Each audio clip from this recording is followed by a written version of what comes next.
So, um, Ahava Rabbah, is this a familiar phrase to No, people even before we just heard it? no. No. Great love. This is the prayer that occurs every morning um, prior to the Shema. And the reason I would say that Shai Held entitled his book, Judaism is About Love, is because there are many Jews, as well as non-Jews, who don't know that.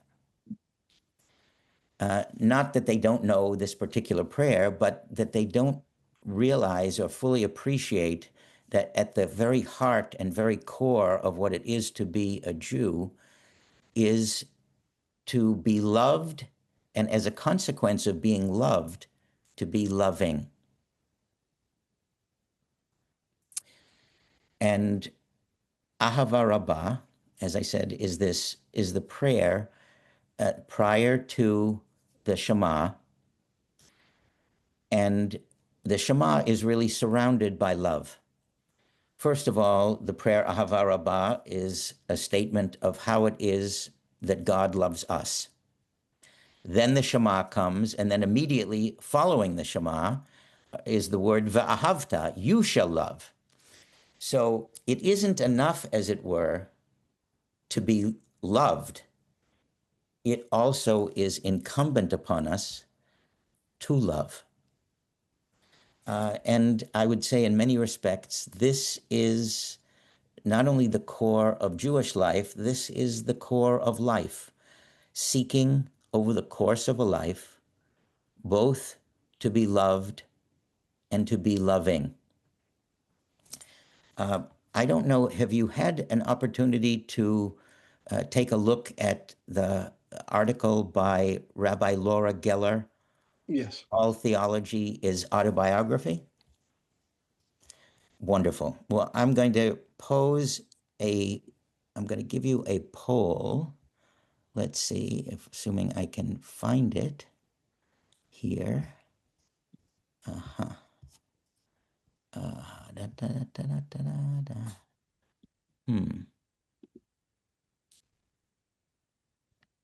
Oh, gosh.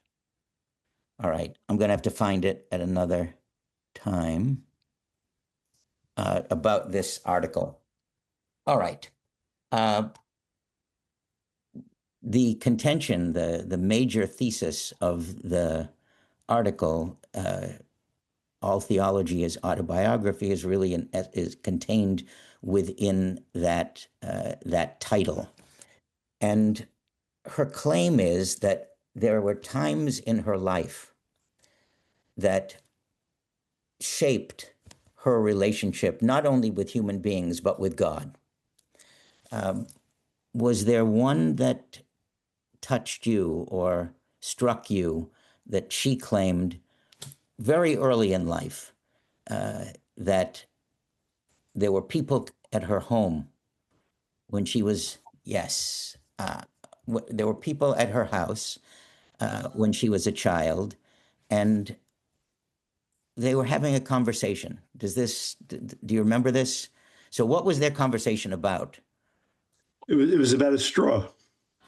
Yes, yes, indeed. And just in case not everyone has read the context, would you be kind enough, Larry, to fill it in a little bit? Sure, sure. So I think she was around 6 years old, and her parents had put her to bed, and she kind of was sneaking around the house, and she overheard her parents talking with other people in the house. They were part of the temple social action committee, maybe, and they were talking about either buying a straw or building a straw, and she had no idea what they were talking about. She thought it was a drinking straw, and Yes.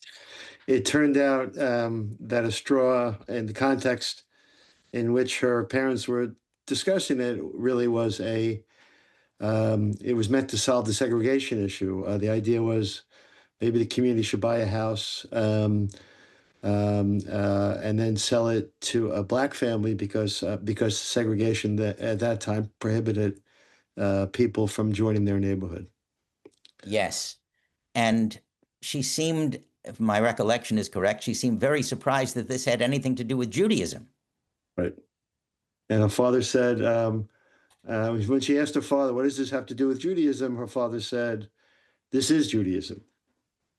Yes, yes, indeed. Quite beautiful. Actually, when I first read this article years and years ago, I was stunned because right now we live in Plymouth, Massachusetts, and this is a house that my parents of blessed memory purchased in 1948. It's about 100 yards away from a house that my grandparents purchased in 1928. And in Wow. 1928, on Great Herring Pond in Plymouth, Massachusetts, my grandparents could not buy the house because they were Jews, All right. and they bought it on straw. And we have the deed. They gave it. The Caffreys were dear friends of theirs, Catholic friends. They bought the house with my grandparents' money, and my grandparents bought it from them for $1. So, reading about somebody who learned what it meant to be a Jew at the age of, as you said, 5 or 6 years old, brought back memories of learning from my paternal grandparents that for several years the people on this street did not speak to them because they had purchased the house that my sister now lives in, on Great Herring Pond. So it really was quite an intimate reading of this article by Rabbi Laura Geller. So thank you very much. Anyone else? What was another moment in her autobiography that she felt shaped her theology?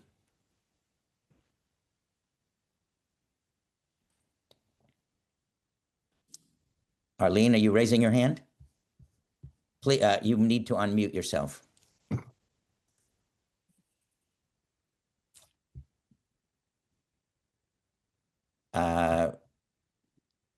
We can't hear you because you're still muted. And I don't know how many people are really great at lip reading, but there you go. Perfect. Yes. I'm also sorry because my voice is in bad shape. The butterfly story Yes. I thought was wonderful. It reminded me of the famous Kushner book, When Bad Things Happen to Good People, which helped me at a special time in my life. Aha. Beautiful. Thank you. The butterfly story.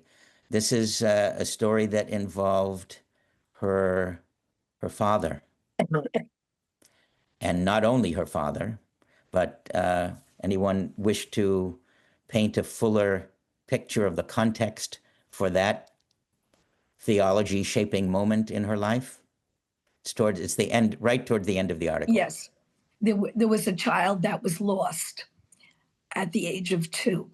And Yes. her mother apparently was able to handle the grief process a lot better than the father. And the father finally sought out a rabbi who gave him the butterfly story. Yes, beautiful. The mother, they process grief differently. I'd like to suggest that all of us in this Zoom room and all of us in any Zoom room process grief uniquely.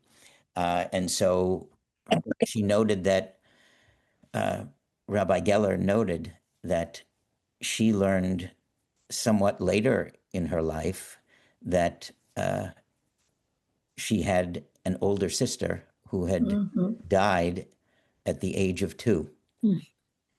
And that her mom was able to be somewhat of an extrovert, to reach out to others and be part of groups that were very supportive of her and her grief, that her father became increasingly inward and eventually was able to speak to his rabbi and in that intimate conversation, the rabbi projected a story about a chrysalis and a butterfly, and the butterfly who came back to try to interact with other.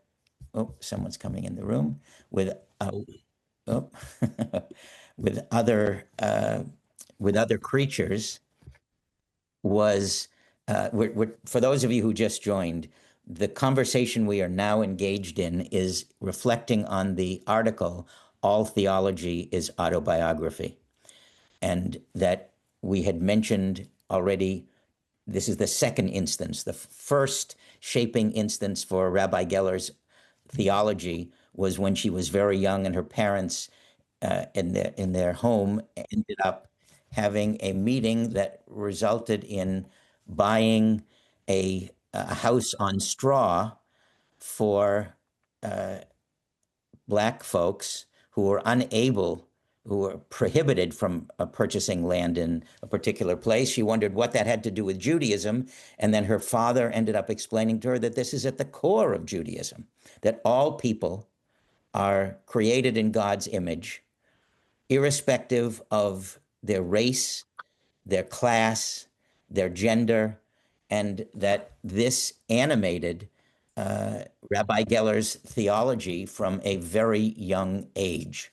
So that was one instance. Now we're looking at another instance towards the end of the article that suggests that as a consequence of her father coming to terms with his grief, having interacted in an intimate conversation with his rabbi, having learned that the rabbi was able to help him move ahead, move forward in his grieving by seeing his daughter, who had died at the age of 2, as a being that somehow changed form, like a chrysalis into a butterfly, and that enabled him somehow to lift the heaviness of his grief.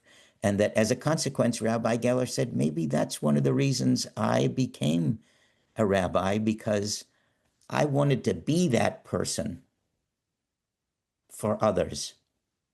So those were two of the shaping experiences, not only in Rabbi Geller's autobiography, but also in her theology. I'm going to suggest that there were a few more instances. Does anyone recall an instance at Hebrew Union College? She'd like to go over here for a minute. I'm sorry, somebody is speaking, but I don't know who. She was at Hebrew Union College, and she was in a class. And what did the teacher suggest?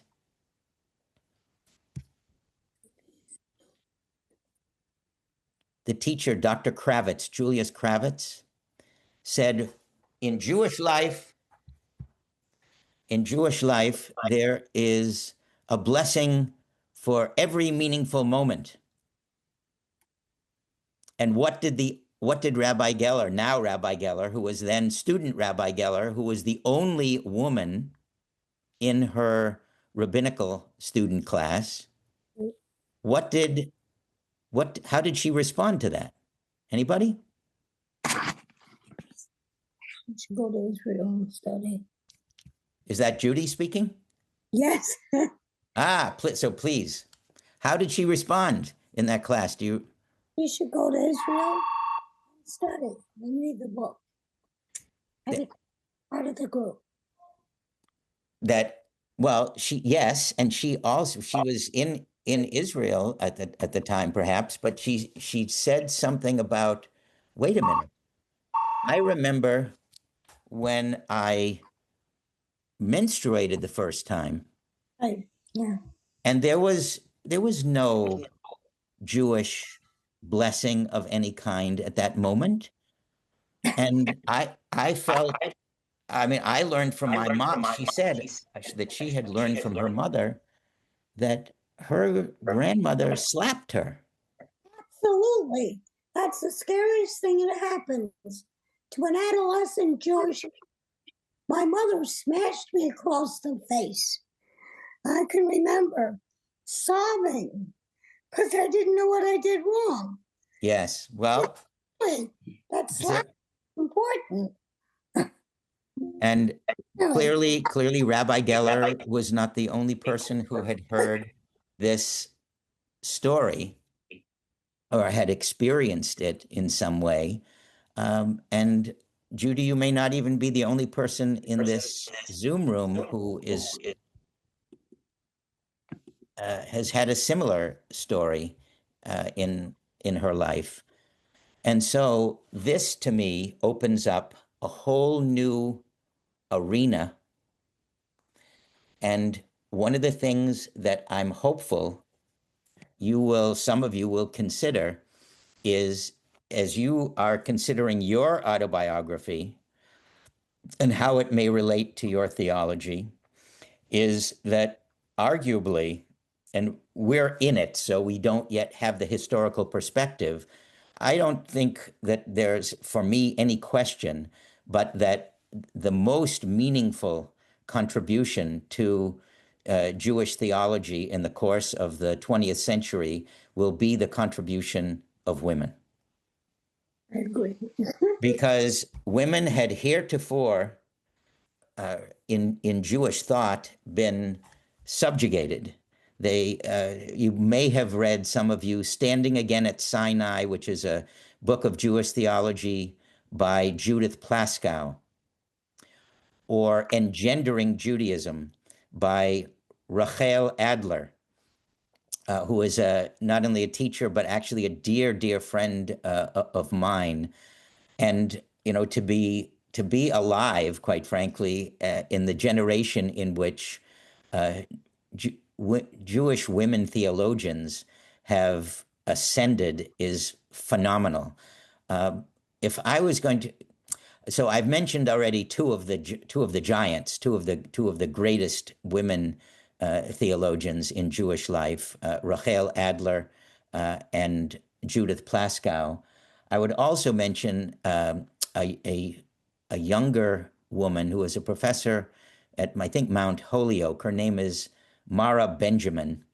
And if you know anybody, any of you, who is mother of a young Jewish child, I would recommend a book that she wrote that Rabbi, I'm going to pull it out here because I've got a whole bunch of books by me. It's called The Obligated Self. The Obligated Self. It's a maternal subjectivity in Jewish thought. It's about motherhood. It is brilliant. And she is arguably, in her generation, the finest of the Jewish theologians, at least that I'm aware. An extraordinary work. So I think that they should know. Let's see. I just got something from Rabbi Blake. I just want to make sure that, okay. Sorry, Judy, do you have a comment or a question, please? I just wanted to say that I had always wanted to be a rabbi, and I couldn't be a rabbi because I was a woman. I did get into the Hebrew Institute for Jewish Religion, which was on Amsterdam Avenue. Yes. So, women were really having it a time. That's for darn sure. And eventually it did break open, as you know. Yes. Well, look, you're speaking to someone whose spouse was my spouse, Lainey, was one of the first women cantors. And, I could regale you with all kinds of stories, some of which are quite unpleasant, that have to do with ways in which she was, I would say, mistreated, both at Hebrew Union College and subsequently. Let's see, Joseph, please. Rabbi, could you please repeat the name and the author of that book, the last one? The last one, of course. The name of the book is The Obligated Self. The Obligated Self, and the author, I'm holding it up, so I'm hoping you can see it, is Mara Benjamin. Mara Benjamin. Thank you very much. Sure, of course. Yes. All right. Okay. So I'm going to mention that in speaking with Rabbi Blake, there is, and this is totally by invitation. This is not an expectation, but by invitation, as a result of this course in which we're learning what it means to develop a personal Jewish theology, there's going to be an opportunity at WRT on Shavuot, on which I believe either the evening of the 21st or the day of the 22nd in May, to share something of your personal theology. It could be a prayer, it could be a poem, it could be a story, it could be something from your autobiography that has shaped your theology. But look, Shavuot is, as you know, traditionally called by our sages Man Matan Toratenu, the time of the giving of the Torah. But it's not just a giving of the Torah, it's also an accepting or receiving of the Torah. And the essence of Jewish theology is a covenantal relationship between God and each one of us. And I'm speaking with you as though everyone who is in this room, and quite frankly, anyone who is in any room, is a theologian. Theology is a conversation. Yes, there are theologians with a capital T, giants. I've mentioned already some of the women who are considered to be giants in Jewish theology. And we're going to be taking a look at some men as well, people like Rav Joseph Beyer Soloveitchik, or Eugene Borowitz, or Abraham Joshua Heschel, or somebody like Brad Artson, Art Green. These are people whose books in theology are read by rabbinical students, cantorial students, students in Jewish education, graduate students in Jewish theology in lots and lots of different contexts. And I already mentioned Shai Held, who is basically a neighbor of Rabbi Blake's, and one of the eminent theologians in period, but certainly in Jewish life today. Are there any questions? Was I clear? And I will mention this again about the opportunity you will have on Shavuot for anybody who wishes. Now, I think we're on a couple of different pages, at least in my Zoom room. So if you have a question or comment at any time, unmute yourself and just feel free to interrupt. I mean, my feeling is that I'm here for you, even more than you may be here for me. I'm here to learn, and I'm here to also engage in ongoing theological conversation. There's at least one other aspect, I think, of Rabbi Geller's brief piece entitled "All Theology is Autobiography," that shaped her autobiography and shaped her theology. I'm thinking of a few instances. One of them is at Brown University, which has sadly been in the news profoundly lately. What happened at Brown from Rabbi Geller's perspective? Does anyone recall? Well, she was asked, first of all, to give an address. She was asked to give an address at her graduation, Right. which she did, and subsequently she was asked as an alumna to give a baccalaureate address to address the graduates. And she had grown during that period. She had grown not only physically, obviously, and chronologically, she had grown developmentally, she had grown theologically. And I think that's one of the very significant aspects of one's autobiography. We aren't defined by who we were at 12 or who we were at 30. That theology is an evolving, lifelong project. So none of us is finished. And that, I think, is a way of realizing that we can be kind of theologically liberated. We don't need to think about God. Let's say, I'll be stereotypical for a moment. Let's say we're 5 years old and we're asked in an early childhood context to draw God, and we draw God like a big old man or something like that. Well, we don't have to be stuck there. We can transcend that. Or we can transcend a God who just punishes. Or somebody already mentioned, I think Harold Kushner's work, when bad things happen. Yeah, I think Arlene mentioned it. When bad things happen to good people, well, there's evidence of him having grown in terms of his own theology.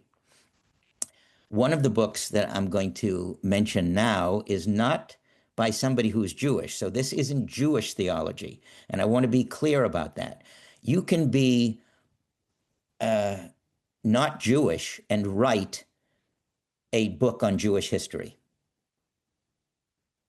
But one of the unique aspects to Jewish theology is you have to be Jewish. Stop and think about that for a moment. Some of the greatest works in Jewish history were not written by people who were Jewish, but every work in Jewish theology ever written is by somebody who's Jewish, because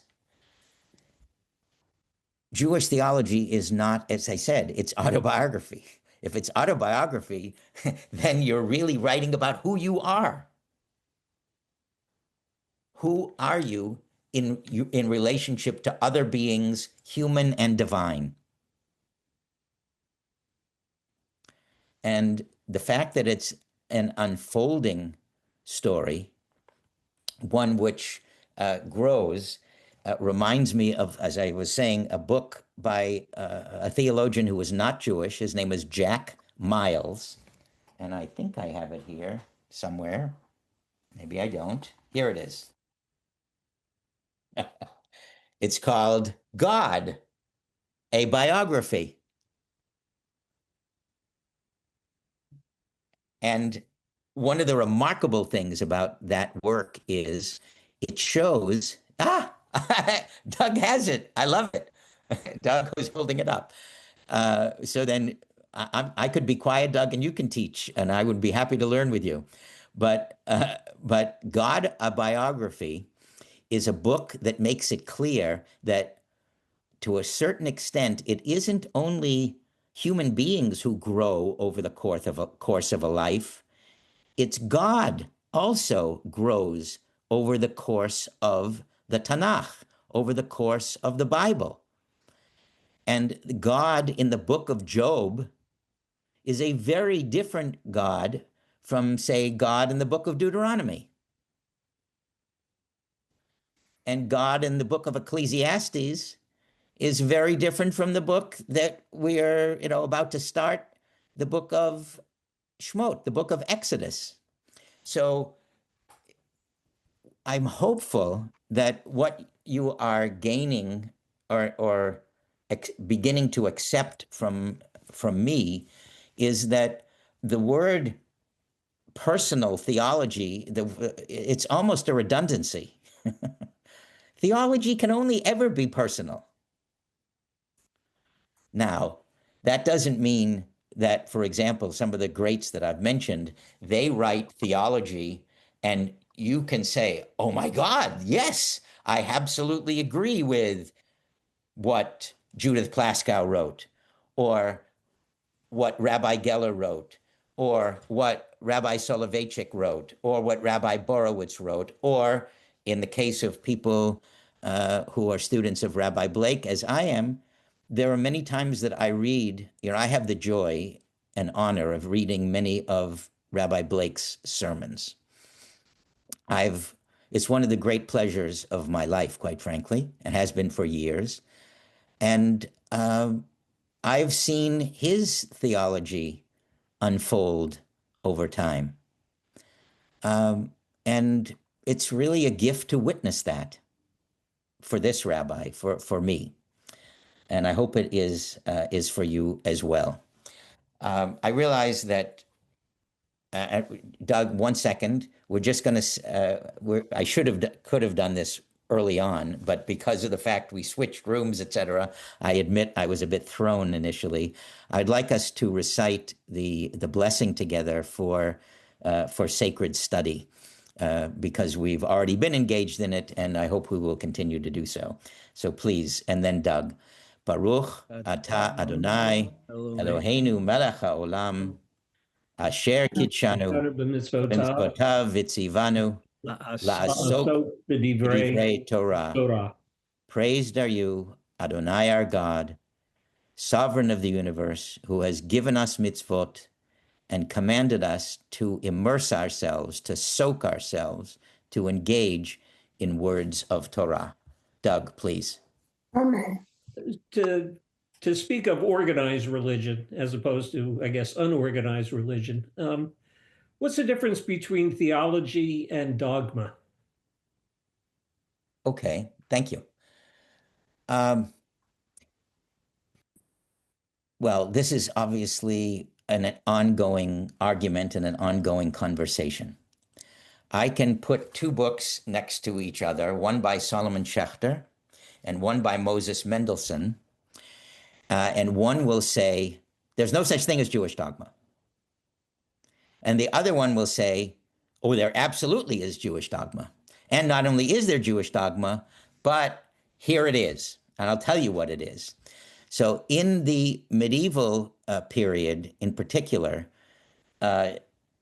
Jewish philosophers and theologians were engaged in, almost, I can name that tune in 2 notes, I can name that tune in 1 note, I can name that tune in 13 notes. It's meaning, when I'm being somewhat, jocular and playful, but there were some people who said, there were 13 aspects of Jewish dogma. Somebody said, no, there were only 6. Somebody elbowed, then somebody said there are 3.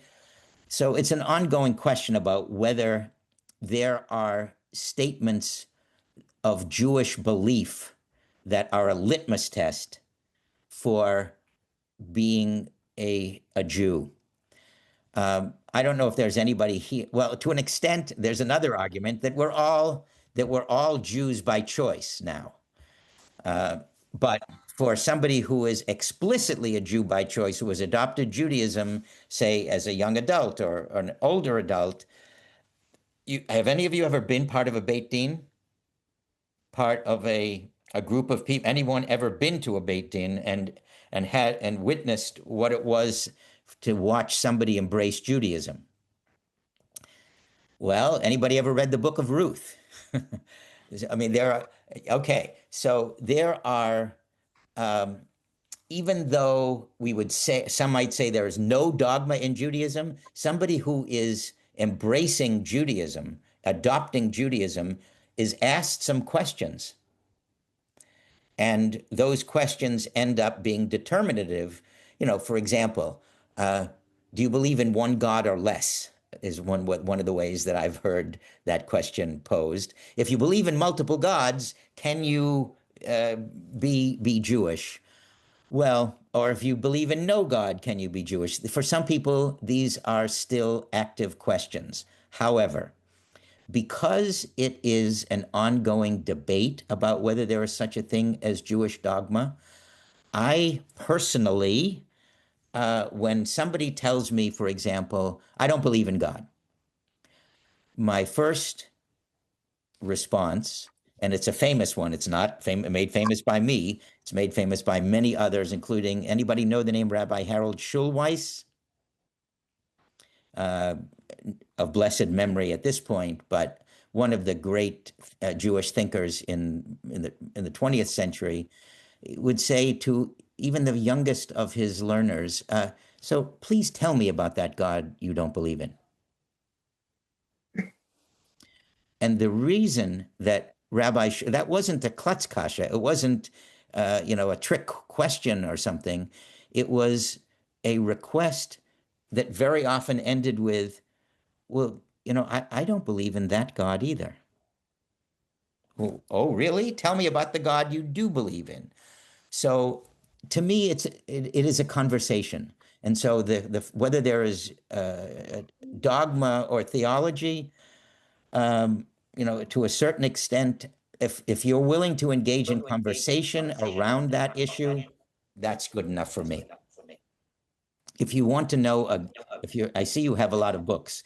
So if you're interested in books about dogma, probably the best and most recent of the books that deals explicitly with that issue is by Menachem Kellner, who is now professor emeritus in Haifa.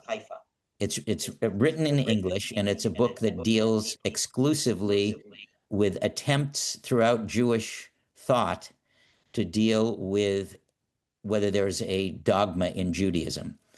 Any of you know the tune Adon Olam? Yes, okay. So Adon Olam is one potential example of dogma. And there are others. Many of the hymns, actually, that conclude worship are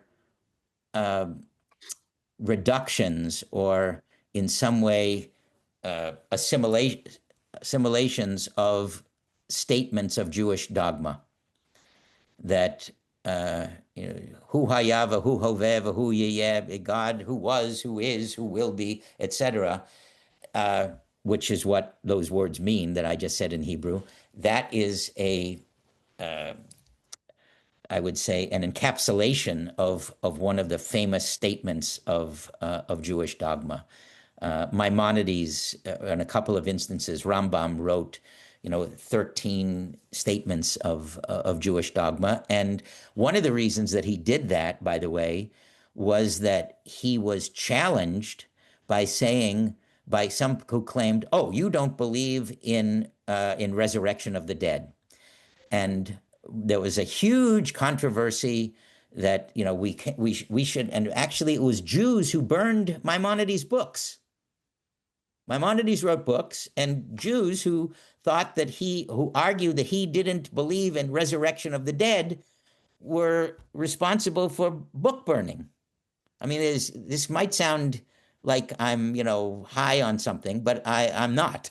This actually happened. Jews were responsible for the controversy around Maimonides' beliefs, and as a response, Maimonides, wrote a statement explicitly on resurrection of the dead, claiming that he did believe in it. So this is a debate which wasn't just heated in the 12th and 13th and 14th centuries. This is an ongoing conversation. And, I don't know if you grew up in a home in which, you heard arguments. And I don't mean, fighting about what to have for dinner. I mean, principled debates. And we're going to take a look now. I'm going to play a part of a conversation. Anybody know the name Carl Stern? Carl Stern was a journalist, and Carl Stern, I believe, for many years had a program called The Eternal Light, and he interviewed people, and one of the great enduring interviews was with Abraham Joshua Heschel in 1972, not long before he died.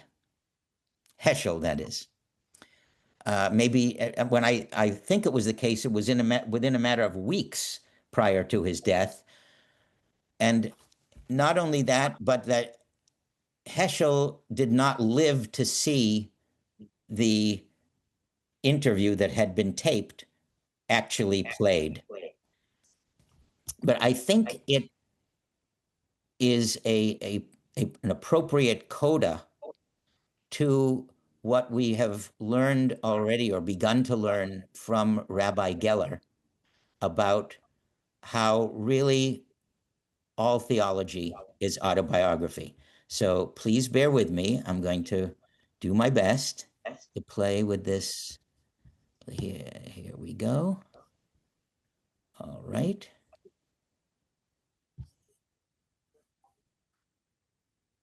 Okay.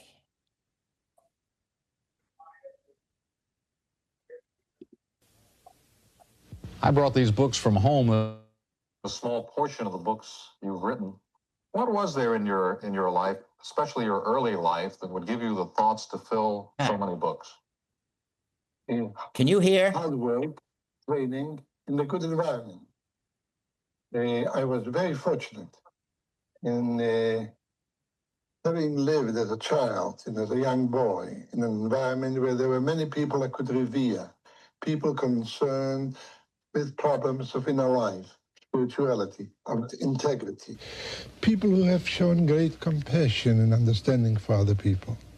But your life itself has not been an easy life. You escaped from Poland just before the Nazis came in. What experiences of life have found their way into these books?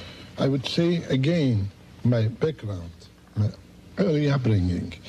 I would criticize my early upbringing as deficient in one respect and very rich in another respect. Deficient in what is maybe called the art of relaxation, sports. I'm not the sporting type, unfortunately, but very rich in moments of exaltation. This enabled me to stand a little bit above the circumstances of life and to take a perspective from which I could see the world, so to speak, from a higher point of view. In other words, I was trained as a child to live a life, or to strive to live a life which is compatible with the mystery and marvel of human existence. And learning about it. What is the role of learning? The role of learning was decisive. First of all, the supreme value ascribed to learning, and learning being a source of inspiration, learning being the greatest adventure, learning being a source of joy, and in fact, learning for the purpose of discovering of the importance of self-discipline, the realization, namely, that a life without discipline was not worth living. Perhaps a life without surprise is not worth living either. You recently told an interviewer that what keeps me alive is my ability to be surprised. What has surprised you lately? Everything. This may be my weakness. You know, you quoted once a statement from the book of Ecclesiastes, there's nothing new under the sun, and I disagree with that statement. I would say there's nothing stale under the sun, except human beings who become stale. I try not to be stale, and everything is new. No two moments are alike, and a person who thinks the two moments are alike has never lived. The secret of it is a very profound principle in philosophy, and that I would call the sense for the unique. Do you know that among 1 billion faces in this world, no two faces are alike? The other day, a person complained to me. He went to the Metropolitan Art Museum, and he was bewildered because no two paintings looked. Most arresting titles of your many books would be this one, God in Search of Man. Is God in search of man? It's a paradox. In fact, if God would consult me, I would tell him, Does he? He doesn't. He's too wise to consult me. Where M represents I would say, why do you care about man? the y-intercept. The biggest message This of the right here is the Bible, of the equation of a prophets of straight line. Israel, We read it as y is that equals God mx. takes men serious. M is the slope. How You steep the remember he line is. created E is the Adam and Eve. y-intercept, where the line They crosses immediately front glasses. failed. Put them I together, need we some can help describe here. it. He was disappointed. It's Kept them alive. Then they gave birth to two boys, very nice boys. I'm sure they got some very excellent education in a private school. On a public school, I'm not sure, but certainly in a good environment. They live in the slums, you know. And you know what one brother did to the other? God should have been disgusted. He said, no, I will keep the human species alive. Maybe someday there will be a righteous generation. okay. This guy is a nice guy. Yes. Can everybody hear me now? All right. So, Abraham Joshua Heschel, what was it about his autobiography that shaped his theology? What did you learn about his youth that stood out and profoundly influenced his entire life? He loved God. I'm sorry? Who's speaking? He was searching for God regularly. And Yes. he wrote many, many wonderful books in his search for God. And I think that's what he did as a younger person and just continued. His books are so wonderful that you can't stop reading any of them. Yes. Now, he said his childhood was deficient in a way. What way was it deficient?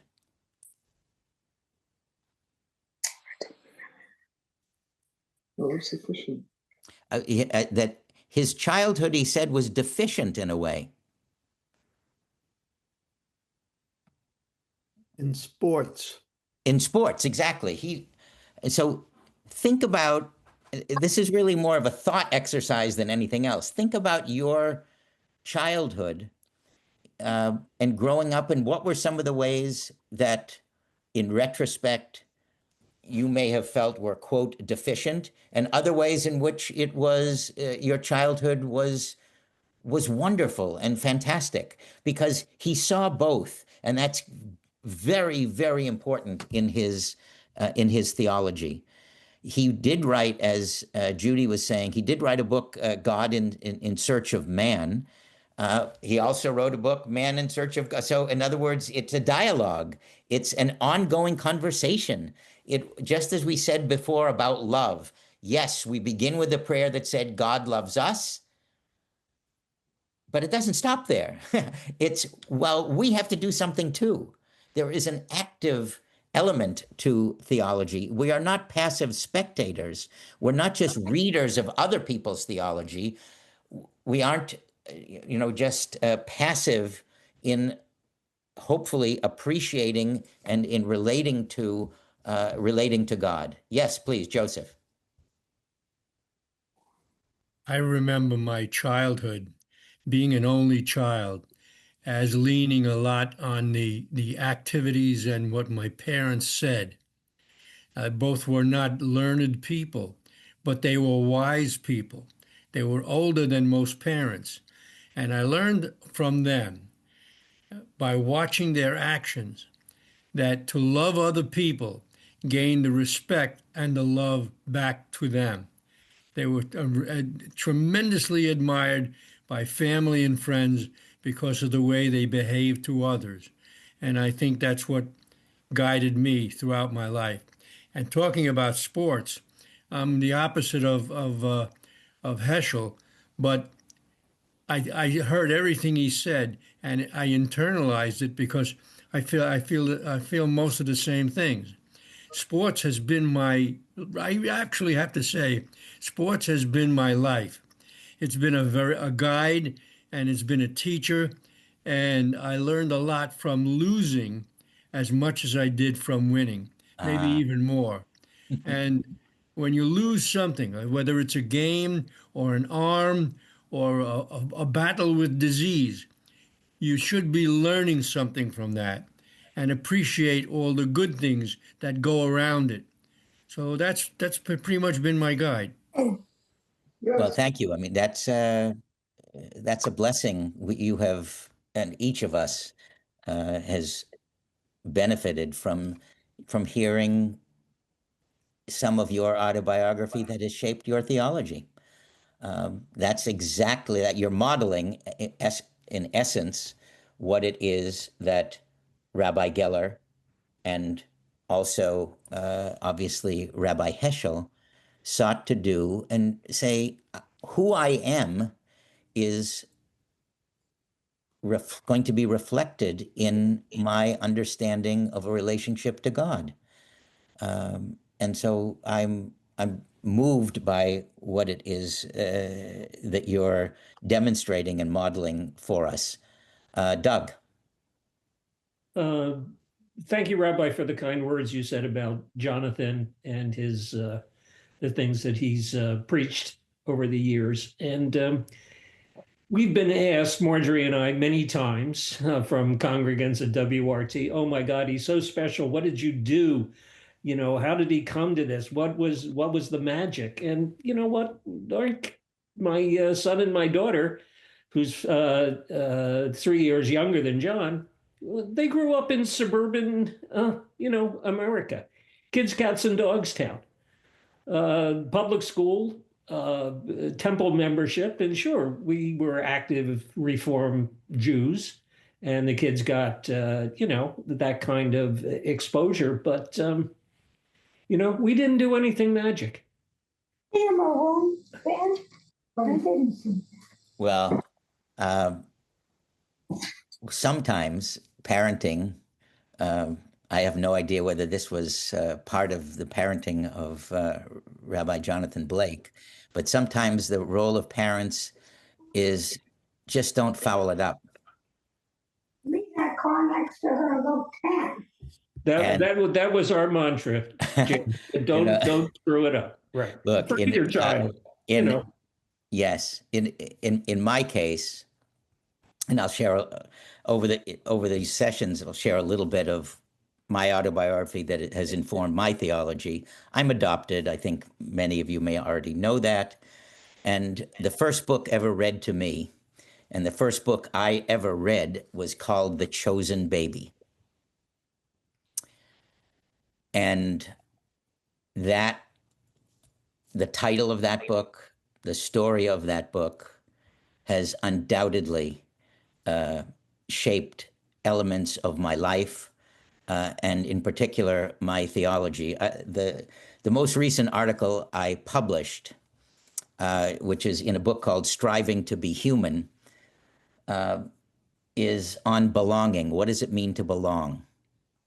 And here is a vignette, a story, a brief story, an anecdote from that article.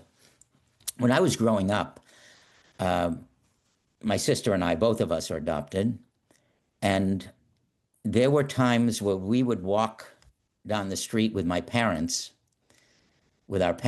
and people would look. They're just a little bit like, what? You don't look like him. She doesn't look like you. You don't look like either your father or your mother. Do you belong with each other? Is this a family? What is this? And there's no question in my mind that experience has shaped me. Just a look, not even an exchange of words. So one of the things that has informed my person and my rabbinate, and maybe was one of the reasons that I chose to be a rabbi, I always look for who doesn't feel like they belong here. Whether it's on a bus leading a trip to Israel, the sanctuary, a classroom, I am wired so that I take it on myself as a challenge to help that person or those people feel like they belong. because so many people in life have an imposter syndrome. They don't feel legitimate. They don't feel authentic. And that experience of having read The Chosen Baby and feeling like, gee, there are other people also who don't feel at home. And I don't mean in a place, I mean wherever they are and with whomever they are. So that's an example. And as I said, I will be sharing others in the course of our time together. But what I hope you understand that I'm seeking to do here is to open up a conversation in which you are entitled to feel vulnerable. You're entitled to feel trusting and entrusted. Now, I know this is Zoom. I know we only see each other in 2 dimensions, but everybody here is an adult.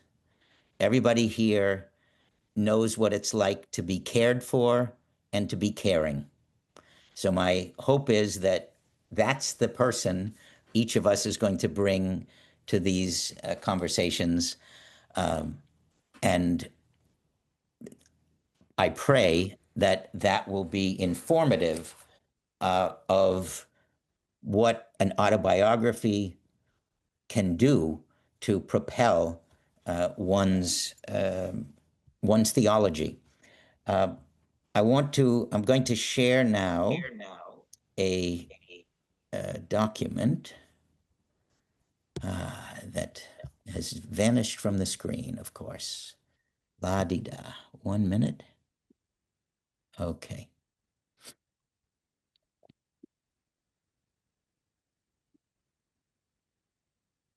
Okay, so now you see.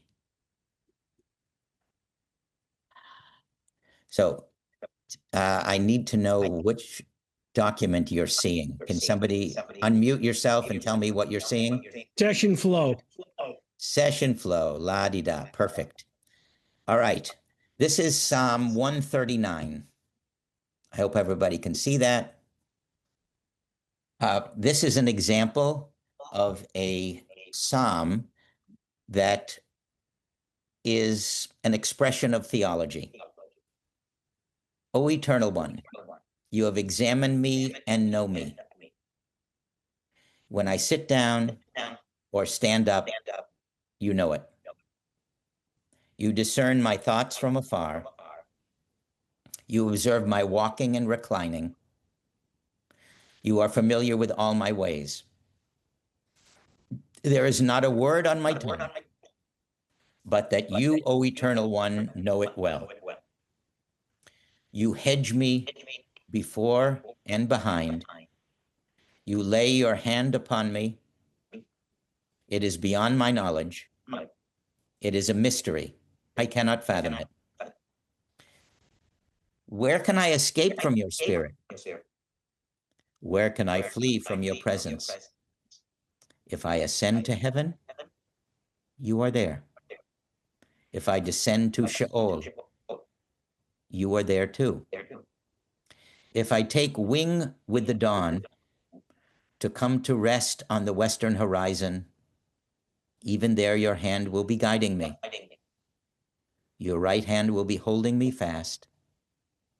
If I say, surely darkness will conceal me, night will provide me with cover.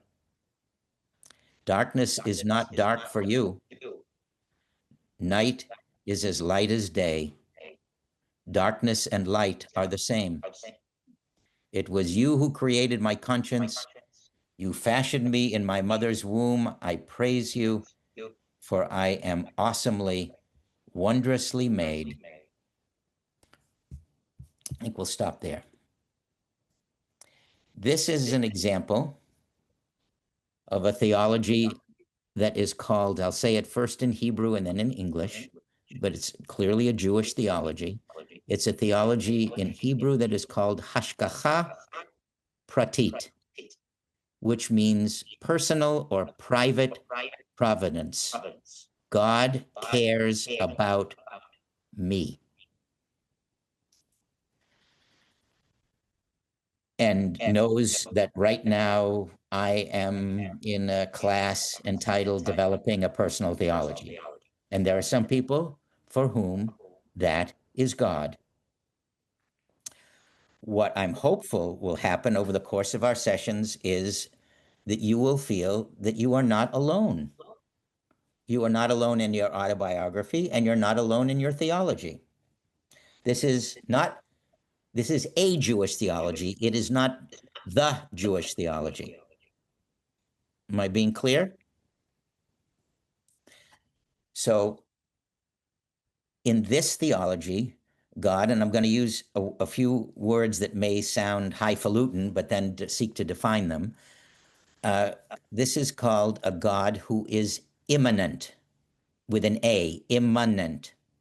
God who, another way to describe this God is wholly, WHOLLY, same, SAME. God knows me better than I know me. And that is a wholly legitimate Jewish theological perspective.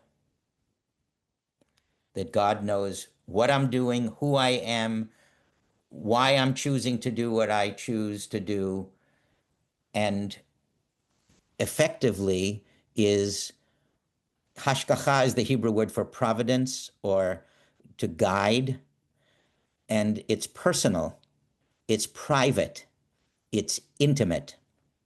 So that's one kind of perspective with respect to God, and one of the exemplars in terms of Jewish theology who espouses this kind of God is Martin Buber.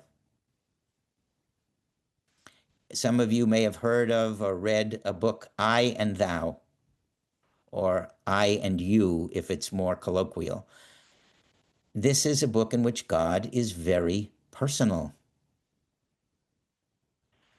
And if you're a person who speaks to God, who thinks that God speaks to you, and who, when you recite words in the Siddur, in the prayer book, or in the Machzor, in the High Holy Day prayer book, they aren't just words to you. Remind me, do we end at 11:30 or 11:45? 11:45, Jan. Okay, thank you. Because I just wanted to check. So if you're somebody who, when you go to pray, let's say to going to, whether it's at the synagogue or anywhere else, you're not just reading grant us peace, O most precious source of peace, etc. You're engaged in an intimate conversation. Yes, Doug. Not to be facetious, to a Oops, sorry. Oh, excuse me.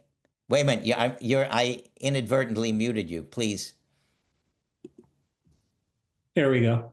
I know this sounds facetious, but how is this view of God different than Santa Claus? You know what I'm talking about here. He knows where, when you've been, bad or good. So be good for goodness sake. Well, I mean, my first and honest response is I don't know. What I'm trying here to do, at least initially, is to validate in the most inclusive way people's understanding of God. And if there's anybody in this room or in any room in which I've ever expressed elements of Jewish theology, I want a person to feel as though they, as I said earlier, they belong. If this is how you think, you are legit. you are not only legit, you have a friend in Psalm 139. Now, I could have said, we're going to look at Psalm 83, And Psalm 83 is a very different expression in relationship to God. Or we could look at the most famous Psalm, Psalm 23. Yea, though I walk through the valley of the shadow of death, right? Thou art with me. Yes, you're with me. So that's a perspective in which, for example, to me, the most important part of that theological perspective is walk. When you're in a valley in your life, you got a bad diagnosis. Somebody you love is in agony. Something that you did not anticipate that hurts happened. That psalm, if your theology is consonant with Psalm 23, then it says, wait a second, what are you supposed to do? Don't try to run around it. You're in a valley. Don't think that you're, somewhere else. Don't dwell in it. Don't sit down and surrender to it. Don't close your eyes and imagine you're somewhere else. Walk through it. Now, to me, to Jan, that is extremely powerful and, for me, convincing. Go like a vote. But again, right or wrong. In other words, it's not even something that I'm, endorsing or recommending. It's that is a perspective that is legitimate. It's a perfectly valid Jewish point of view. Yeah, it's a perfectly valid Jewish point of view. And it's one that I have tried in my both personal and professional lives to model, to exhibit, that Jewish life, to me, and theologically speaking, is not one that denies reality, but it does defy reality. And I'll go out on a limb here and say we are living at an inflection point in Jewish time, in American time, and arguably in global time. So what do we do now?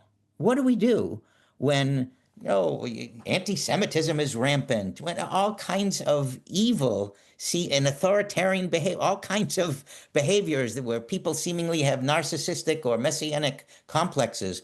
What do we do is a serious, serious question that is theological. Well, if you endorse the theology, for example, of Martin Luther King, what we're just about to celebrate, what are you supposed to do when you're feeling discriminated against, you're feeling dehumanized? Well, he has a theological perspective that is certainly consonant with specific prophets, actually, in the Bible, in both the Jewish Bible as well as the Christian Bible.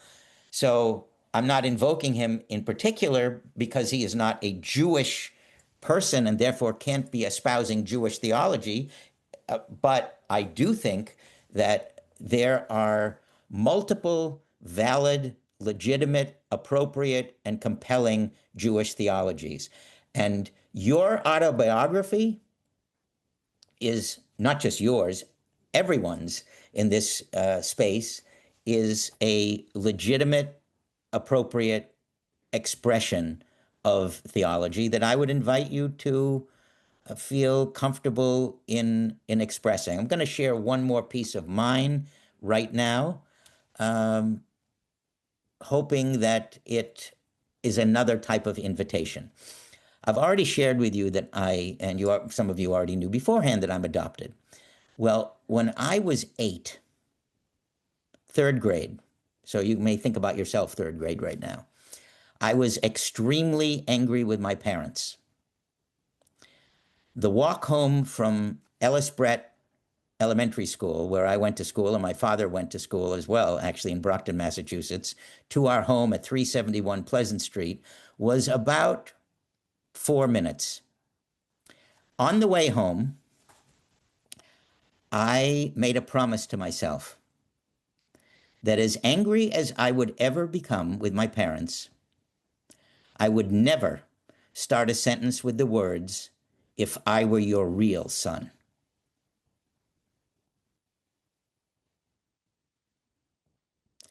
Now, I've shared that vignette, somewhat embellished, with every couple I have ever stood under a chuppah with, under a marriage canopy with. Not under the canopy itself, but usually in the session prior to it. For the reason that I said, you're going to know how to hurt that person in a way that no one else will. And one of the great tests of your life and your love will be to know that you have that power and you consciously choose never to use it.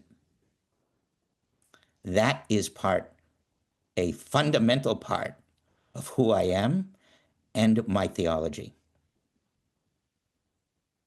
And everybody here is a powerful person, everybody.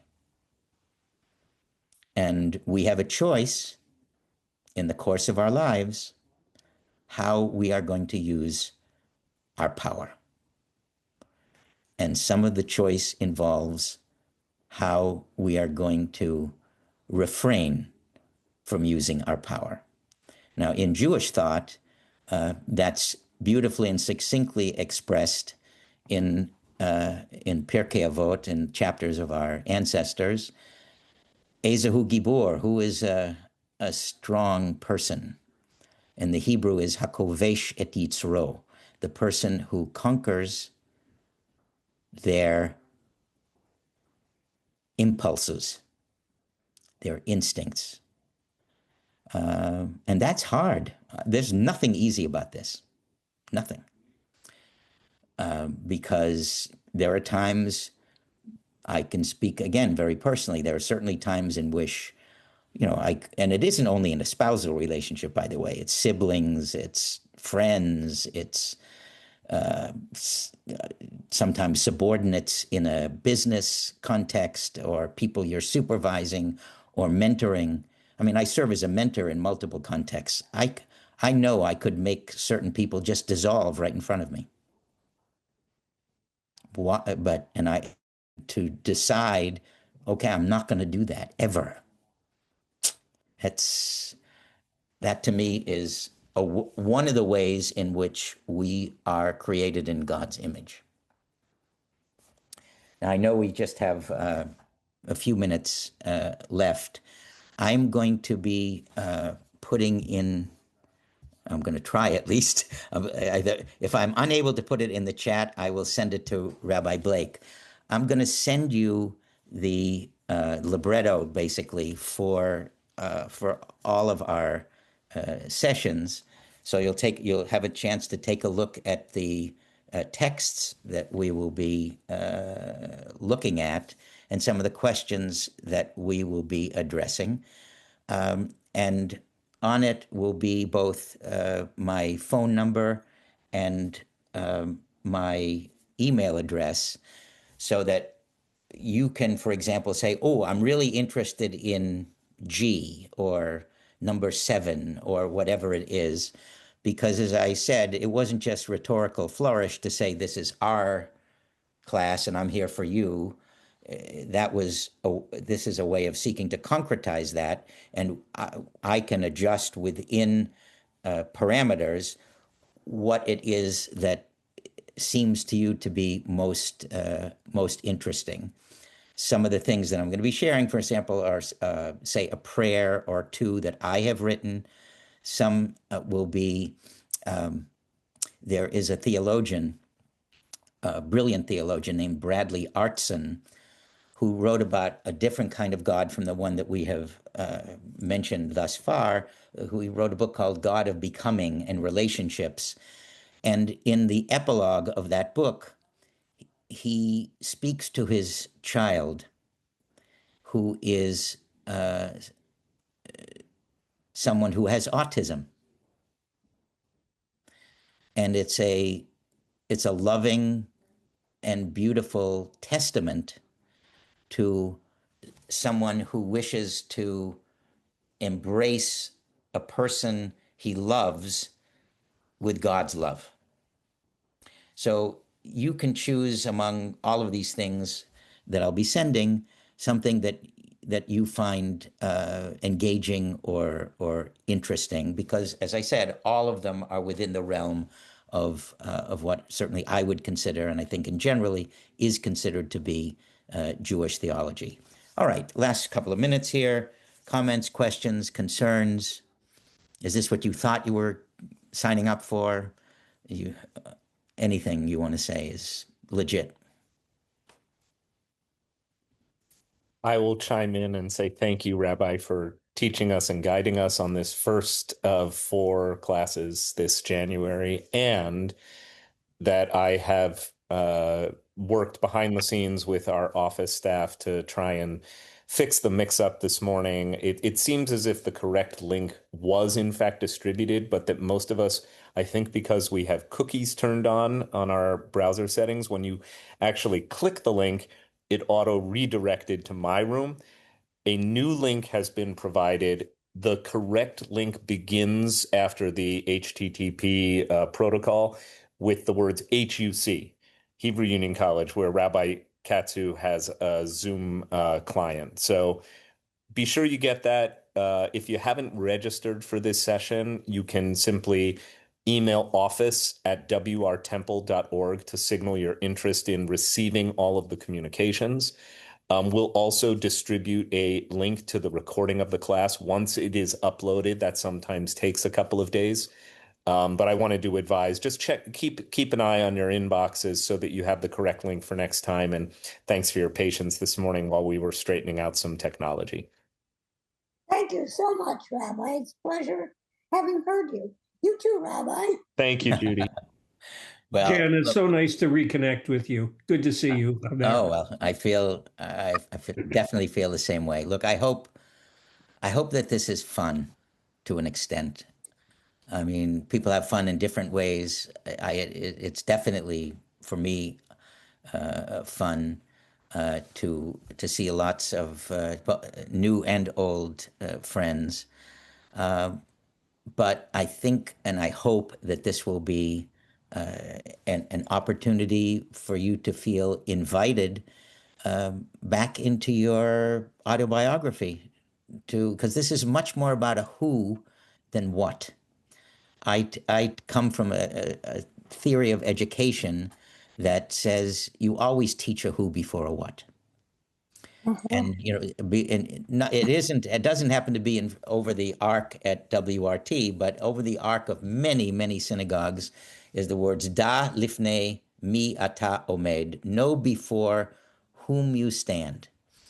And the rest of that verse is you're standing before the Holy One of Blessing.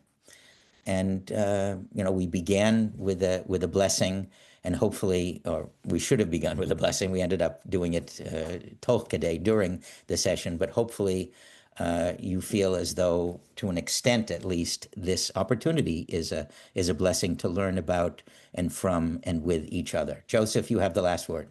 Oh, sorry, I don't like the last word, but I'll take it. Thank you. I just want something you said in your last statement, in one of your last statements, about who and what. People used to ask me, "Oh, you're a teacher. What do you teach?" I said, "It's not what I teach. It's who I teach. I teach people. I don't teach things. I think I teach things to people so that they can, figure out for themselves how to use those things." So I thank you for reminding me about that. Amen. God bless you and Yashiko. Okay. Yashikoa. Thank you so much.